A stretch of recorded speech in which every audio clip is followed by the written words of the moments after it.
같이 기도하겠습니다. 사랑의 하나님 감사합니다. 오늘 새벽에도 저희들 주 앞으로 불러 모아주시고 하나님을 예배하며 말씀으로 하루를 시작하게 하시니 하나님 감사합니다. 무엇보다 날마다 주님께로 돌아가야 하는 주님의 자녀들임을 생각하며 찬양으로 우리의 믿음을 고백하게 하시니 또한 감사합니다.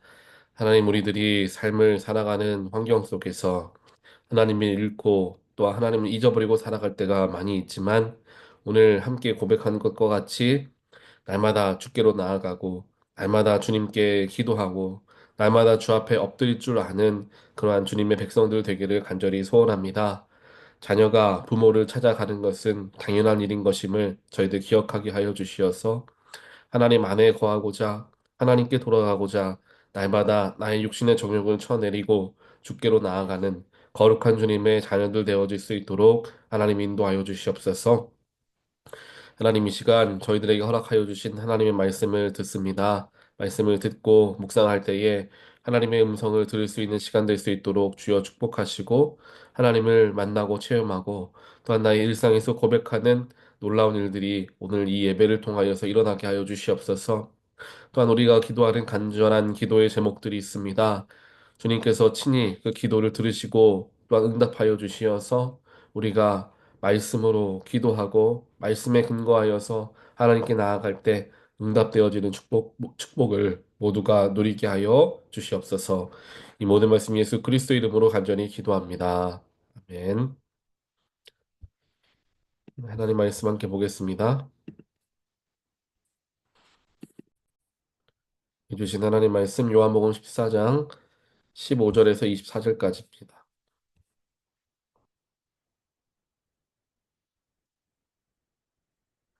너희가 나를 사랑한다면 내 계명을 지킬 것이다. 내가 아버지께 구할 것이니 아버지께서 너희에게 다른 보혜사를 보내셔서 너희와 영원히 함께 있도록 하실 것이다.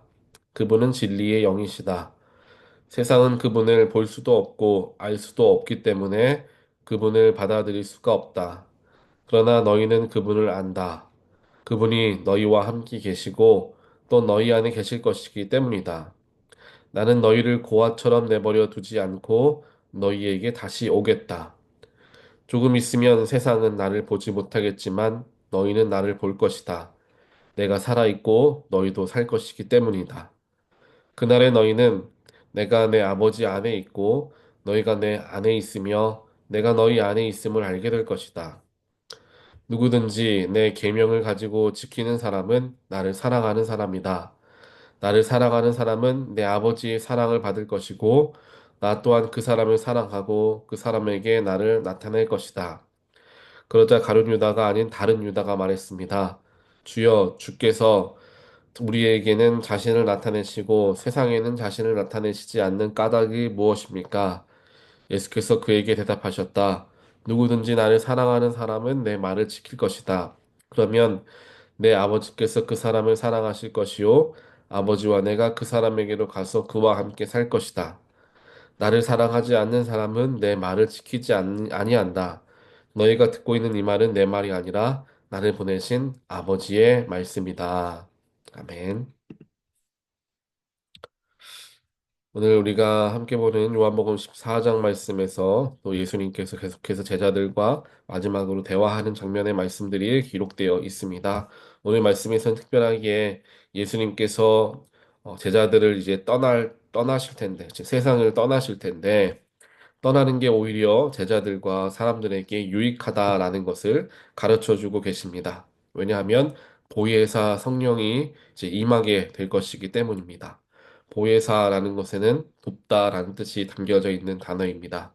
즉 도우시는 성령님께서 예수님이 이제 올라가시고 승천하시면 온 사람들에게 마가의 다락방에서부터 시작된 성령이 이제 쭉 이제 선포되어지고 모든 사람들에게 임하게 되는 때가 오는데 성령이 임하게 되면 오히려 너희들에게 더 큰 유익이 된다라고 말씀하신 예수님의 의미는 예수님이 육신으로 있을 때에는 소수의 사람들만 예수 근처에 있는 사람들만 예수를 보고 만날 수 있었는데 이제 성령님께서 오시게 되어서 이제 임재하시기 시작하면 이것은 육신으로서 뭔가 한계가 되어져 있는 것이 아니라 어, 얼마든지 온 인류에게 선포되어지고 전해질 수 있는 영으로서 역할하시기 때문에 온 인류가 가까이 한 군데에 모여 있지 않아도 각자의 자리에서 성령님을 성령님의 임재하심을 경험할 수 있게 되고 그것이 바로 하나님을 알고 예수를 아는 길이 되어진다라는 것을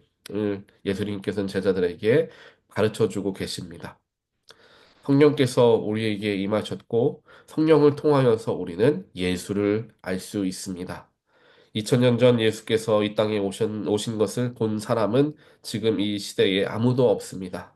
하지만 예수를 알고 예수를 믿고 예수를 사랑하는 사람은 수많은 사람들이 지금 이 시대에도 있죠.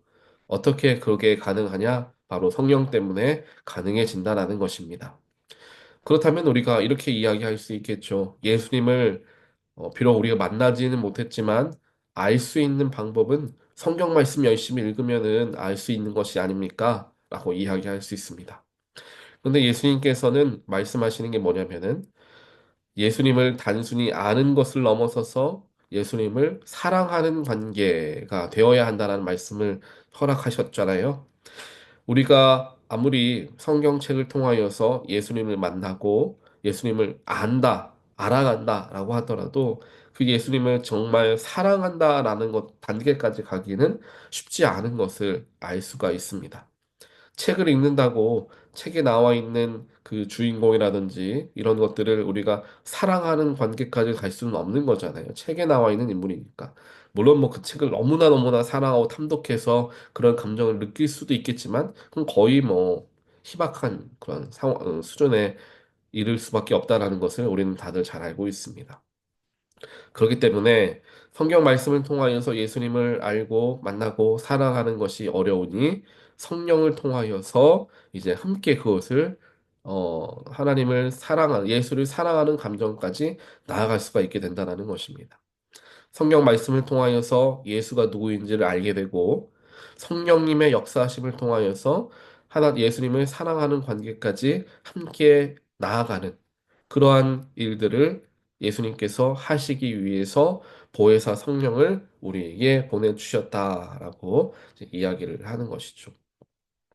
그래서 이 도우시는 성령님, 보혜사 성령님은 우리의 삶이 하나님 안에 거하는 삶이 되게 하기 위해서 우리를 온전하게 이끄시는 역할들을 해주시고 또 더 나아가 우리가 어떤 기도를 할지 알지 못하는 상황 속에서도 우리가 기도할 바를 알게 하시고 또한 하나님 안에 하나님께로부터 멀어지는 것을 느끼지 못할 때에도 마치 탕자에게 내가 아버지의 집에 있을 때에는 참 좋았는데 라는 마음을 허락해 준 게 성령님의 역할이라고 저는 생각하는데 이와 같이 그래 하나님을 믿고 하나님 안에 거하는 게 결국 나에게 가장 큰 유익이 된다라는 것을 생각하게끔 하시는 그런 일들 그런 일들을 성령 하나님께서 우리의 삶 가운데, 우리의 마음 가운데 하시는 일이 되어진다라는 것입니다.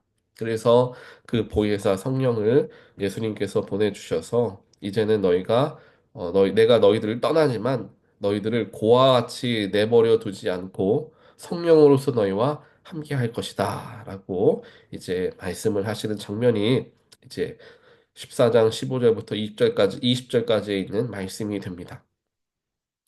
그 다음에 이제 21절부터 24절까지 말씀에서는 또 뭐 21절부터 24절도 그렇지만요. 15절에서부터도 마찬가지입니다. 쭉 오늘 함께 읽었던 말씀 속에서 가장 강조되어지면서 반복적으로 언급되어지는 단어가 사랑이죠. 너희가 어, 누구든지 내 계명을 지키는 사람은 나를 사랑하는 사람이다. 사랑하니까 내 계명을 지키는 거다라고 이야기하시죠. 또 나를 사랑하는 즉 예수를 사랑하는 사람은 아버지 하나님의 사랑을 받고 또한 예수님도 그를 사랑하게 된다. 사랑할 것이다. 라는 것을 이제 이야기하시면서 사랑하는 사람에 대한 이야기들을 계속해서 반복적으로 말씀을 하십니다. 이것도 맥락을 같이 해석해 볼 수 있습니다. 예수님을 우리는 사랑하는 관계, 하나님을 사랑하는 관계에까지 나아갈 수 있어야 합니다. 사랑하게 되면 모든 것이 다 가능해지기 때문입니다. 사랑하는 관계가 아니라 공적인 관계 혹은 그냥 개인적인 아는 단계에 있는 관계라고 한다면 우리가 무엇이 옳고 그르냐 혹은 내가 손해보느냐 이익을 보느냐 이러한 기준들을 가지고 이러한 잣대들을 가지고 관계를 맺을 수밖에 없는 것입니다. 나는 누군가에게 그렇게 잘해줬는데 상대방은 나에게 잘해주지 못하는 행동을 보였을 때 우리는 실망합니다. 누군가에게 내가 선의를 베풀고 나는 최선을 다해서 그 사람을 위해서 행동했는데 그 사람은 전혀 개의치 않고 나에게 상처 주는 말 혹은 선을 오히려 악으로 갚는 그런 일들을 하는 것을 보면서 우리는 그 사람과의 관계를 이제 끊어버리거나 그 사람에 의해서 오히려 이제 나의 원수가 되어버리는 일들이 생기게 되죠. 이 관계가 이런 표면적인 관계들 속에서 이루어지기 때문입니다. 하지만 우리가 자녀들을, 가족 간의 관계들을 생각해 보면 자녀들을 우리가 사랑하는 마음들이 있지 않습니까? 그러다 보니 자녀들에게 주는 사랑은, 부모의 사랑은 우리 내리 사랑이다라고 이야기를 합니다. 자녀들이 부모에게 그 사랑을 다 갚아줄 수 있으니까 부모가 어렸을 때 자녀들에게 무한한 사랑을 허락해 주는 게 아니라는 거죠. 자녀들을 사랑하는 부모의 마음은 갚아지지 못하더라도 내가 돌려받지 못하더라도 그저 주는 내리 사랑이 됩니다. 그리고 그 자녀들은 또 자신의 자녀들에게 그렇게 사랑을 내리 사랑으로 전해주겠죠. 그래도 내가 자녀들에게 실망하지 않고 나는 자녀들에게 이렇게 했는데 자녀들은 나에게 이렇게 해주지 않는다는 것에 마음을 그렇게 개의치 않게 될 수 있는 이유는 사랑해서 한 행동들이기 때문입니다. 사랑해서 했기 때문에 아까운 것이 없고 사랑하는 것 사랑으로 했기 때문에 내가 무엇인가 돌려받아야 된다라는 생각을 아무래도 덜 갖게 되는 것이죠. 하나님과의 관계가 바로 우리가 이 사랑의 관계가 되어지고 예수와의 관계가 사랑의 관계가 되어지게 되었을 때 우리는 예수님께 드리는 시간, 내 정성, 내 열심, 내 물질 그 모든 것들이 다시금 하나님이 내 기도를 응답해 주셔야 되고 내 삶이 잘 살게 복 주셔야 되고 이렇게 해 주시지 않으셔도 나는 하나님께 드리는 것을 기쁨으로 여길 수 있는 관계가 되어진다라는 것입니다. 그런데 제가 반복적으로 말씀을 드렸던 것은 무엇이냐? 우리가 먼저 사랑받는 사람이라는 것을 알 때 사랑을 다시 돌려드리기가 쉬워진다라는 말씀을 드렸습니다. 예수님께서 우리를 위해 아무런 것을 아끼지 않고 자신의 목숨을 다 버리고 십자가에서 죽으셨던 것, 이것을 우리는 무한하신 나를 향한, 온 인류를 향한 무한하신 사랑이다라고 표현을 합니다. 그 사랑을 받은 사람들이다라는 것을 우리가 깨달았을 때, 나 역시 주님을 더 사랑하게 되는 것이고, 그 사랑에 보답하기 위해서 나의 것을 아끼지 않고 하나님께, 즉 예수님께서 주신 것과 같이 나 역시도 아끼지 않고 주님께 드리는 것을 우리가 할 수 있게 되는 것이죠. 이 사랑의 관계가 되어지는 것이 우리 기독교 신앙의 어찌 보면 핵심이 아닐까라는 생각을 해봅니다. 많은 것들을 우리가 이성적으로 배우고 알고 선하게 살아가려는 일들, 또 우리가 세상에서 어, 도덕을 지키면서 또한 보통 사람들과는 다른 삶을 살아가기 위한 종교로서의 역할을 하는 게 만약 기독교라면 다른 종교를 통하여서도 충분히 그 단계까지는 이룰 수가 있게 됩니다. 불교에서도 부처에 대해서 우리가 공부하고 알게 되고 또한 그를 통하여서 삶을 선하게 살아가는 일들 또 뭐 생명을 중요하게 여기고 뭐 이런 수많은 선한 일들을 하면서 살아갈 수는 있죠.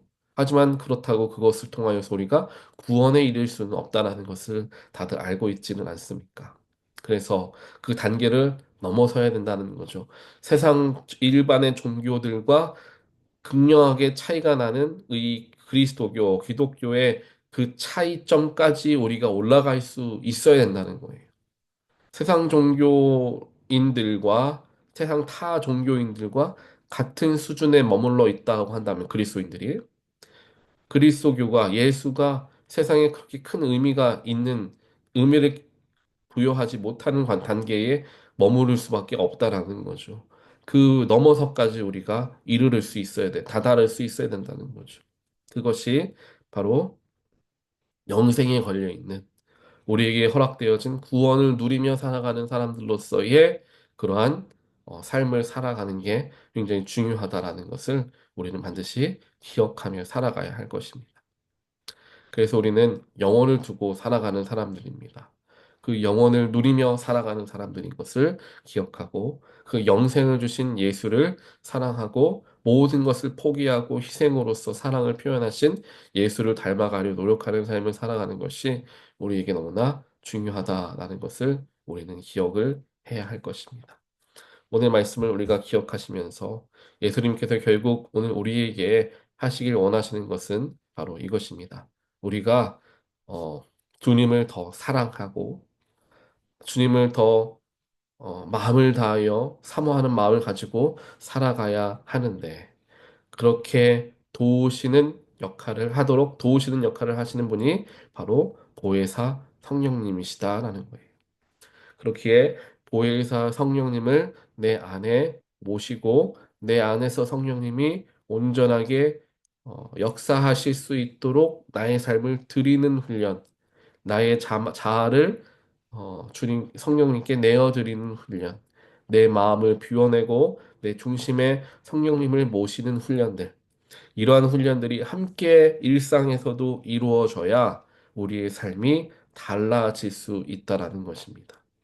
그냥 교회 나오고 말씀을 공부하고 예수에 대해서 알아가고 그것과 그것에만 머무르는 게 아니라 그것과 더불어 일상에서 나타나시고 나를 24시간 나와 함께 하시는 성령님을 느끼면서 살아가는 그 신앙생활이 될 때 우리의 삶과 우리의 교회에서의 그러한 모습이 연결되어져서 세상에서 정말 빛과 소금의 역할을 감당하는 예수 그리스도의 사람들이 되어지는 줄 믿습니다. 오늘 말씀을 우리가 잘 묵상하시면서 나 역시 그러한 사람으로서 세상을 살아가고 또 오늘 말씀에서 나온 것처럼 주님을 더 사랑하고자 성령님께 힘을 더 성령님께 더 기대어 나아가는 그런 우리의 삶이 되시기를 주님의 이름으로 간절히 축원드립니다. 같이 기도하겠습니다. 사랑의 하나님 감사합니다. 오늘 말씀을 통하여서 보혜사 성령을 우리에게 깨우치게 하시고 또한 예수님을 더 사랑하고 더 의지해야 함을 알게 하시니 하나님 감사합니다. 주님을 더 사랑하기 위해서 성령님을 우리의 마음에 더 모시기를 원합니다. 내 힘으로써 내 지식으로서 주님을 사랑하는 것은 한계가 있습니다. 그렇기에 성령님의 도우심이 우리에게는 늘 필요합니다. 주일 교회에 나와서 예배하는 것을 넘어서서 일상에서 주님을 경험하고 일상에서 성령님의 역사하심을 발견하고 내 마음을 움직이시고 변화시키시고 악으로부터 선으로 돌이키게 하시는 성령의 능력을 충분히 느끼며 살아가는 우리의 일상의 삶이 되게 하여 주시어서 우리의 신앙과 우리의 일상이 연결되어져 정말 그리스도인으로서의 삶을 온전하게 살아내는 우리 모두가 될 수 있도록 성령님께서 지금 이 순간부터 우리와 함께 하시고 축복하여 주시옵소서. 이 모든 말씀 예수 그리스도 이름으로 간절히 기도드립니다. 아멘.